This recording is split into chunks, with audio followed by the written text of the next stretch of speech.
I'm here with my pal Ray Bradbury to discuss the first screenwriting experience he ever had back in 1952 on the script for It Came from Outer Space. The genesis of your script for It Came from Outer Space was really a short story which was never published called A Matter of Taste. That's right. So let's talk about that for a few minutes and then we'll get into the story itself. But I think it's interesting how this little short story had a similar tone or at least a similar philosophy to your eventual screenplay. Well, all of my books are collections of ideas and stories. Fahrenheit 451 began as a series of 4 or 5 short stories and then a book. The Martian Chronicles, a bunch of short stories that turned into a book. I just never know what's going to happen next. So I wrote a series of short stories about encounters with Martians or people from another world. And one of the stories was about a civilization of spiders on a far planet, and the invaders from Earth come to visit, and they have a terrible feeling of revulsion for the spiders. They can't overcome, even though the spiders are intellectually superior and have a wonderful civilization. But at the end of the story, we realize the astronauts are going to build a gigantic boot and step on them. And I wrote this story way, way back in the early 40s, and it was never published. So I'm sure that was in the back of my mind when I went in for meetings with the studio people at Universal, and they told me what they wanted, and I told them, no, that's not good enough, you know. I can't do that. I can never do other people's ideas. What happened when you submitted your screenplay as you expected it to be accepted by the studio? Well, it was not called a screenplay, it was called a treatment. Yeah. And, but like a fool, I got excited. It's very dangerous in this world to get excited about things, to be passionate, to love things. I found out in Hollywood, it just doesn't pay because they don't want to take you to bed. Or they promise to take you into the deep woods, and you never get there. So, but I got enamored of the idea. I put my heart into it, and I was very excited. And I did 80 or 90 pages of outline and treatment, and turned it in, little realizing what I'd given them was really a screenplay, or almost a screenplay.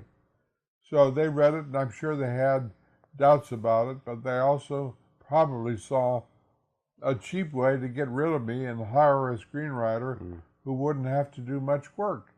He'd just retype my treatment and add things to it, which of course is what finally happened. I've read your treatment for It Came from Outer Space, and I was taken by how much you devoted to a discussion of the telephone wires and the sounds of the desert. Some of that's in the movie, some of it's kept. Yep. But your plan was to have the audience become directly involved with the sounds and the sights of the desert, which is very foreboding. And Jack Arnold, to a large extent, kept that, although I think he was under a lot of pressure from his budget and the studio, perhaps. But that whole idea was so refreshing when I was reading it. And you probably were pleased by some of that in the film. Well, a friend of mine called a month or so ago and said, I saw It Came from Outer Space the other night, and he said, and when the telephone repairman was up listening to the wires, he turned to his friend and said, now that's Bradbury. And you actually had camera shots suggested in your treatment. Oh, yes. Which is not typical. Most treatments are just summaries of a story and suggestions, but you actually went so far as to have suggestions for camera shots and camera angles, didn't you? Oh, sure. Yeah. Well, whatever. I'm a film buff. I've seen every film ever made. That means all the lousy ones, too. And when I was in high school, there were weeks in my life where I saw 8 to 10 films. And in those days, it was easy because they were all double bills. That's right. So that means you saw a fairly good one and a lousy one the same evening. And I couldn't afford to go. I had no money, so I snuck in to a lot of theaters. But when I walk through the Academy and look on the walls at the 100 greatest films which got Academy Awards, I've seen all of them, and most of them 2 or 3 times, all the great ones, starting when I was 2 years old. So I came to Universal as a professional screenwriter. I knew it all. It was all in my psyche. It was all in my blood. And I didn't have to think about it. So therefore, I automatically put in the shots that I thought were necessary. Not to be difficult, but just because they had to be there.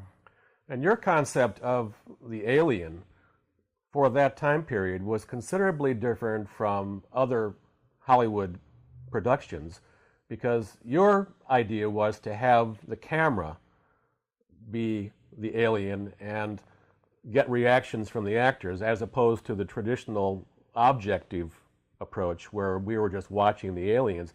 Some of that was kept in the final script by Harry Essex, and some of it was shot the way you wanted. But there was quite a bit more, wasn't there, in the original treatment, where you had the idea of just having the creatures be off camera, and we were looking through their eyes. That's right. Yeah. Seeing the final film, I've often said, if we cut out 30 seconds from the film, it would be much more perfect, because they disregard my advice and they had close-ups of the monster. Well, as soon as you see that, it's not scary. You've got to go back to a film like The Mummy at Universal to learn how to make a film. The mummy is in its case. You see it opens its eyes, but you never see it move, You see the hand fall, and then later in the scene, there's a brief moment when the hand of the mummy takes a papyrus off the table, and you see a trail of a bandage, mummy bandage, going out of the room. It's far more terrifying than seeing the mummy walk, And the rest of the film, you don't have anything happen till the very end. That's right. 1 or 2 basic scenes, and at the very end, the mummy is destroyed by lightning and crumbles, but the scene is on the screen for maybe 5 seconds. So I tried to tell the Universal people what they had done before, but they didn't want to learn from their own film. No. It's a very great shame. Universal is turned into a studio that hires mummies by the carload. And they think if one mummy is scary, that 10 dozen radio music hall chorus mummies dancing in a row are more terrifying. And of course, what you've got is a musical comedy. That's right. More and more mummies, less and less terror. I went to visit the head of the studio, who I guess had read the screenplay and wanted to have a meeting with me. And I went into his office, and he was seated there reading a copy of the New Yorker upside down. Well, I realized that before I came in, he had picked up a copy of the magazine to impress me with his intelligence, but he picked it up wrong. So I didn't want to embarrass him, so I pretended to tie my shoelace. I bent down and averted my gaze, and when I looked up, the New Yorker was back in the right position. So that is the metaphor for the studio. He was a nice guy, but he didn't know anything about making films. No.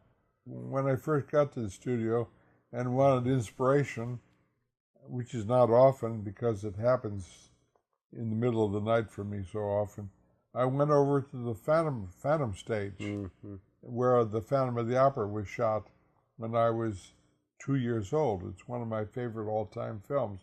And I just loved being there in the opera house by myself at lunchtime and getting inspiration from the ghost of Lon Chaney. Then I come back to my little bungalow office and work on It Came from Outer Space. Well, we learned from the films that Val Lewton produced. That's right. 4 or 5 wonderful films that are all suggestion. They're black and white, they're shadow and light, and you never see anything. That's right. And later on we learned from a film like The Haunting, Robert Wise's brilliant film. Yes. Again, you never see anything. You hear it, and you see shadows, but that's it. That's right. So I've always tried to do that. And in fact, in many of my novels and short stories, I'm always careful to lay them at night, because, and I have a section of one of my novels, when I say night is everything, the shadows come out from under the trees, and the shadows become night. The shadows themselves are an essence that moves, and it's far more terrifying than what's in the shadows. Right. But you use the shadows to scare the people. You were at the screening of It Came from Outer Space recently at the Egyptian, along with other wonderful 3D movies, and you saw the reaction of the audience, which was very positive, including me. I hadn't seen the film with Polaroid glasses since the film was released. There was a reissue of the film with cartoon glasses. But did you have any different feelings about the film now after 50 years from when you first saw it, or your reaction, your feeling about the audience's reaction to it? My reaction is it's a better film than I remember. Mainly because we're making so many bad films today. Yes. So it stands out as a better film because it's surrounded by so much poverty of imagination, so many thousand tons of gasoline being exploded, and it's a much more quiet film. And I found myself falling in love with it after doubting it for 50 years.